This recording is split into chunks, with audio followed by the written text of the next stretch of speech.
But so you can see on the top of the figure, hopefully it continues to load the rest.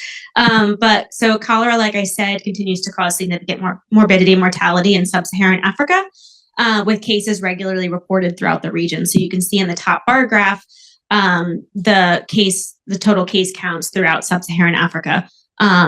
It doesn't appear to be loading at the moment, but there are regularly reported cases throughout different countries with large outbreaks per country. Okay.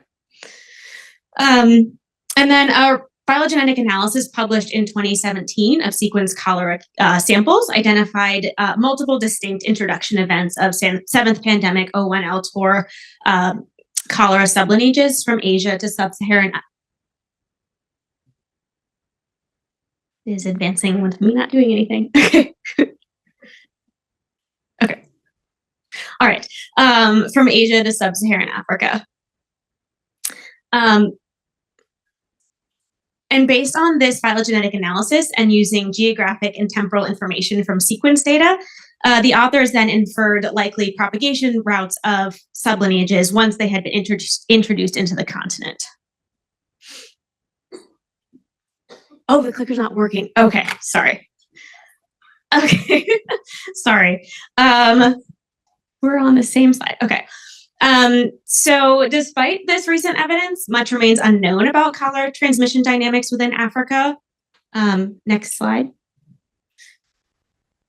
Okay, specifically, while there is strong evidence of repeated introductions from Asia to Africa, which have helped to sustain the seventh cholera pandemic on the continent, epidemiologic data, as well as additional recent molecular analyses, suggest that there are areas that may maintain endemic cholera. Next slide. And further, connected areas likely have correlated transmission dynamics. These connected areas may sustain cholera by propagating outbreaks from intercontinental introductions, as well as maintaining endemic circulation of cholera and seeding outbreaks elsewhere on the continent. Next slide. So our objective with this work is to identify geographically connected areas of cholera transmission in sub-Saharan Africa. Next slide. To do this, we combined molecular data that is publicly available on public repositories such as GenBank with epidemiologic data on annual cholera cases reported to WHO by country in sub-Saharan Africa. And the molecular data contains metadata for year and country for each sequence sample. So that is the level of granularity that we're working with this data. Next slide. Sorry that this isn't loading again, but as we had seen, we have the annual cholera cases reported to country to WHO. Next slide. And the publicly available sequence data, which you can see on the bottom left, that's sporadically available throughout many countries in sub-Saharan Africa since 1970. And you can see in these maps that the sublineages do tend to cluster geographically. Next slide. But I'd first like to note that one of the greatest challenges with this data is its sparsity. Next slide. We see that there are, in fact, many outbreaks without sequencing data, limiting our ability to gain the full picture of what is really happening with cholera transmission dynamics throughout space and time, as we can see here in this figure. So as what had been hopefully, or what I wanted to load in the previous slide was you can see these gray circles. And so the gray circles indicate cholera outbreaks. So that's the annual cholera cases per country reported to WHO. And the triangles represent the detected sublineages through sequencing of collected samples. Next slide. So if we were to visualize this differently, and we were to assume that the sequence samples are representative of the cases attributable to each sublineage in outbreaks with sequence samples, we see here that we can't say anything about the circulating sublineages for the majority of reported cases. So a large portion of the bars are gray, which represents them being unsequenced. So that's 54% of cases if we were to assume that the detected sequences are representative of what's circulating. Next slide. So given these challenges, we sought to fill the gaps in the data, inferring the presence and prevalence of cholera sublineages to then define epidemiologically relevant transmission units. Next slide. So to do this, we used a hidden Markov model to model the presence and prevalence of distinct cholera sublineages through time, accounting for historical information on cholera presence. And our targets of inference were, of course, the presence and prevalence of cholera sublineages underlying each outbreak in each country through time, as well as the strength of connectivity that is driving the transmission between locations. Next slide. So in our approach, we model the transition process. So this means the transition from a state of sublineage presence or absence in a given country from one year to the next, basing this on the intercontinental introductions from Asia to the country, intracontinental transmission between countries, and sustained transmission within the country. We used a gravity model with spatial random effects to capture connectivity between locations, and we additionally modeled the observation process of observed sequences and cases based on sublineage presence and assumed underreporting of cases. Next slide. Next slide. There we go. So our model allows us to go from sparsely sampled observed data that you see here to, next slide. Oh, back. Okay, it's not fully loading, but no, wait, one more. Oh. Okay, the figure does not appear to be loading, but essentially, if you saw on that previous slide, we had very sparsely sampled outbreaks with the triangles indicating the outbreaks that had detected sequences. And we can essentially use our model to fill in those gaps and infer the likely sublineage that is present during an outbreak. And then in this slide, you can see that we then are able to infer the likely number of cases attributable to each sublineage through space and time. So we went from having the majority of cases not attributable to a sublineage to now being able to say something about what is underlying the outbreaks in sub-Saharan Africa. Next slide. Our other main target of interest is the connectivity driving transmission between locations, and we can plot these connections, which you can see in the arrows on the left-hand figure, with the coloring and the thickness of the arrows representing the strength of the connection between locations. We take this connectivity measure and conduct divisive hierarchical clustering to qualitatively describe the areas that are most highly connected. And so the leftmost figure, you see the three clusters. So that's based on the mean output across all iterations from the model.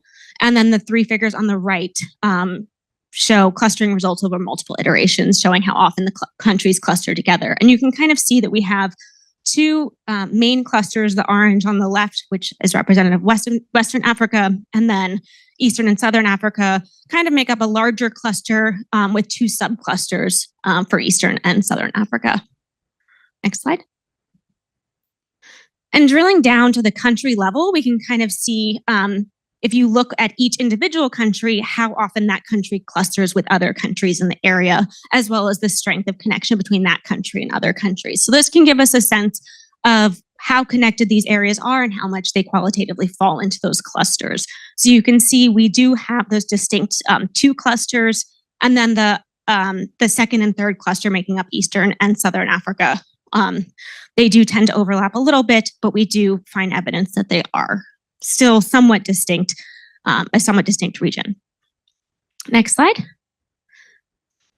So we then can use this inferred connectivity to then predict the downstream effects of a new introduction.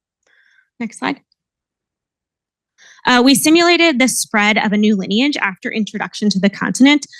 So we picked several potential seed countries, and based on the same transition and observation process that we used in the hidden Markov model, we can then simulate these downstream impacts. So from this simulation, we determined the mean time to arrival in each country following introduction into a single country. Next slide. And here's just a few potential seed countries. And so conducting this simulation to look at downstream impacts and the time to arrival, you can see how quickly a new lineage would spread based on this simulation if introduced into a particular seed country. Next slide. So ultimately, sequencing remains very sparse and cholera cases are often underreported, and areas with extremely sparse data can impact the ability of our model to infer underlying presence of distinct sublineages. which you can see in the graph, we have very few sequences reported, and that is not evenly distributed across space and time.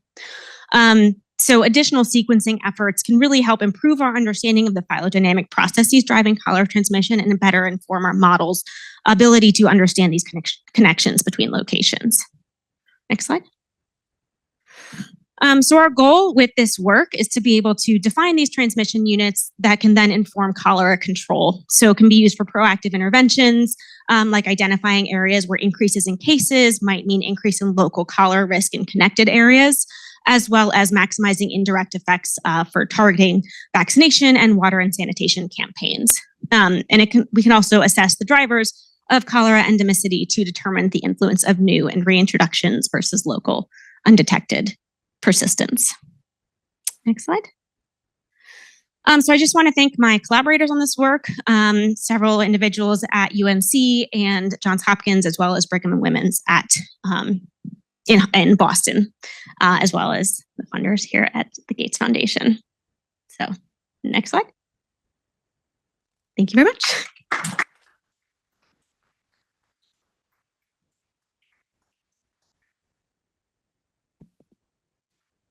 Awesome. Thank you so much for that presentation. Any questions from the audience? I will. In the back. To wave pretty broadly. Thanks for the great presentation. I was wondering whether you have a hunch what drives those different clusters in Africa. So I think part of it, what we put into our model is the just like essentially the geographic distance as well as the population sizes. And so there are areas where there's just more commuting between locations. And so we think that they're like the more connected areas is driving transmission, as well as I think there'll be a talk later today on things like seasonality and different environmental factors, but just really trying to define these areas where we are seeing these similar outbreaks in the detected lineages. And so likely that means that these areas are transmitting cholera between them. Thank you. Mm-hmm. Run over to this corner.